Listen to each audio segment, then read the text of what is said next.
मोहतरम नाज़रीन किराम, अस्सलामु अलैकुम वरहमतुल्लाहि वबरकातुहू।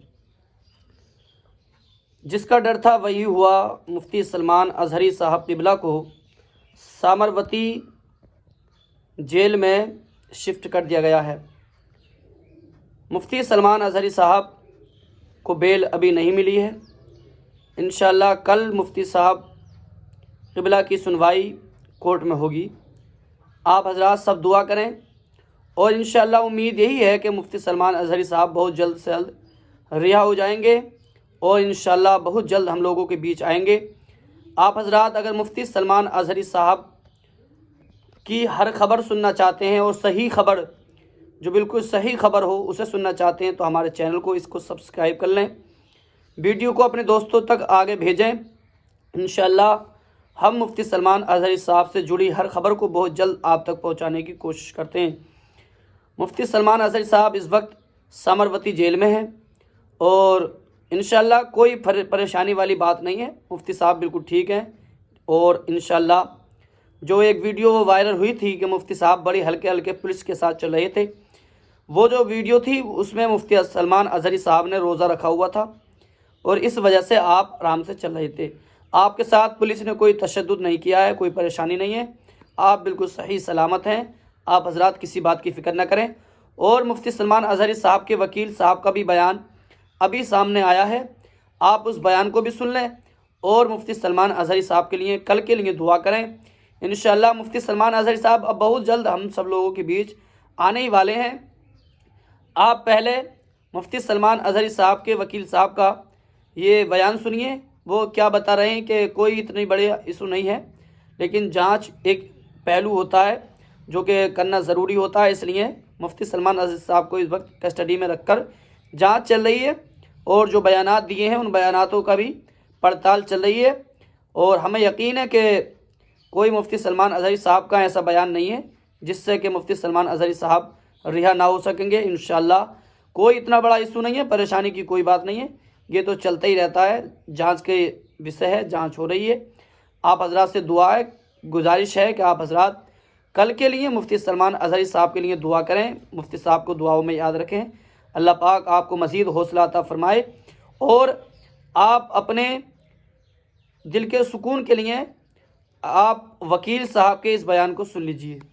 इस बारे में बताइए। इसमें मैंने देखा था, इसमें सलमान अज़हरी साहब के खिलाफ भड़काऊ भाषण को लेकर के एफआईआर करी गई है। 3 जगह अलग अलग एफआईआर हुई, उसमें से 2 जगह से तो उनको बेल ग्रांट हो गई है जी।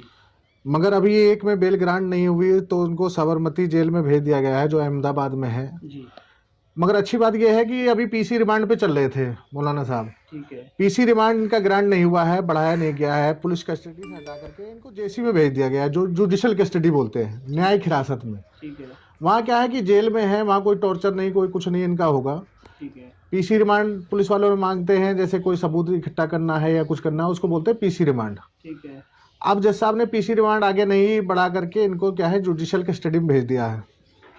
अच्छा, इनके खिलाफ इस एफआईआर में 2 सेक्शन है खाली, 153B और 505(2). अब इसमें मैक्सिमम पनिशमेंट की बात करें तो इसमें मैक्सिमम पनिशमेंट 3 इयर्स का है। ठीक है।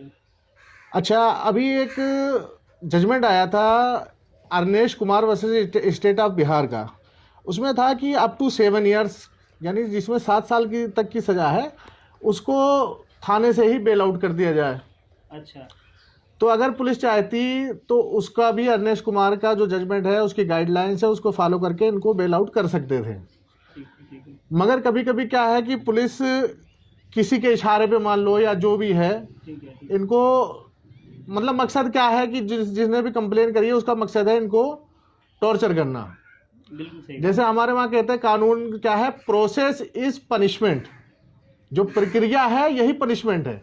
आज यहाँ पेशी, कल वहाँ पेशी, कल वहाँ, परसों वहाँ, मतलब घूम घूम के कि आदमी।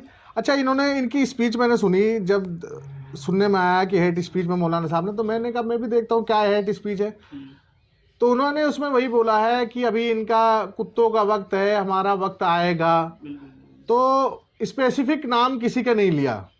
फिर इनका एक क्लेरिफिकेशन भी मैंने देखा था, कोई यूट्यूब पे डाला था कि भाई फ़लस्तीन का और इजराइल का जो युद्ध चल रहा है, तो उसके रिगार्डिंग इन्होंने बोला कि भाई अभी कुत्तों का वक्त है और हमारा आएगा, दौर आएगा। हमारा दौर आएगा। जी जी जी। तो इसमें किसी का नाम नहीं लिया। इसमें अभी देखो एक राहत इंदौरी साहब के खिलाफ भी पहले ये मैटर चला था कि इन्होंने भड़काऊ भाषण दिया कि सरकार चोर है, सरकार चोर है। चोर है। तो उनके पास जब इन्वेस्टिगेशन के लिए लोग गए तो उन्होंने कहा भाई मैंने ये थोड़ी बोला कहाँ की सरकार चोर है, तो कहीं की भी हो सकती कहीं की भी हो सकती है भाई, ब्रिटेन की, अमेरिका की, कहीं किसी कंट्री का नाम नहीं लिया।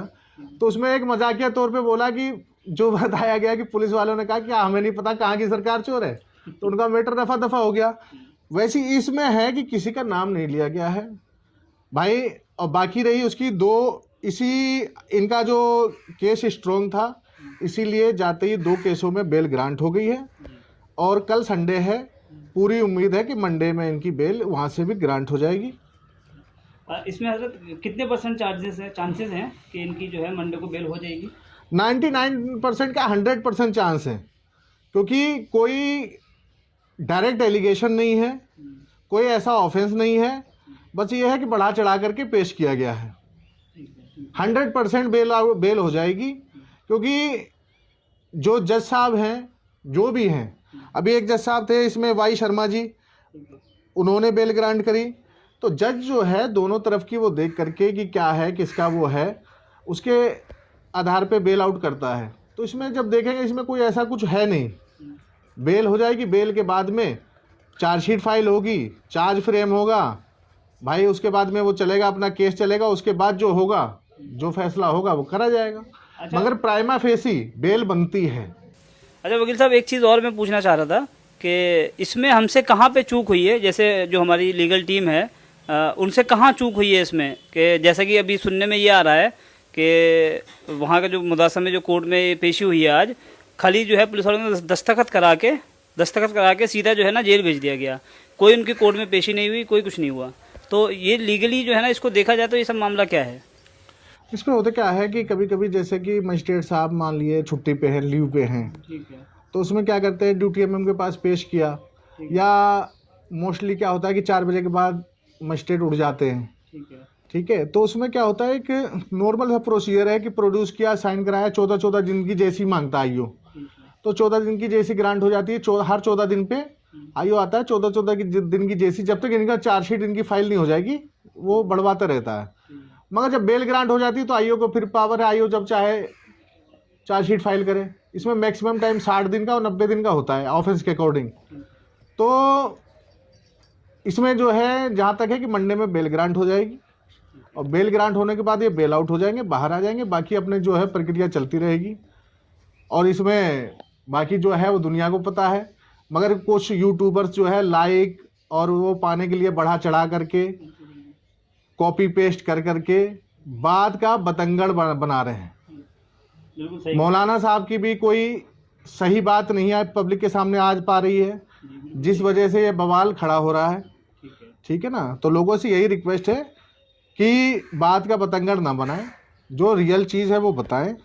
बाकी हम लोगों को पूरा विश्वास है इंडियन जुडिशल सिस्टम पे, जजों पे। भाई जो होगा इंसाफ होगा, जो है लॉ है सबके लिए।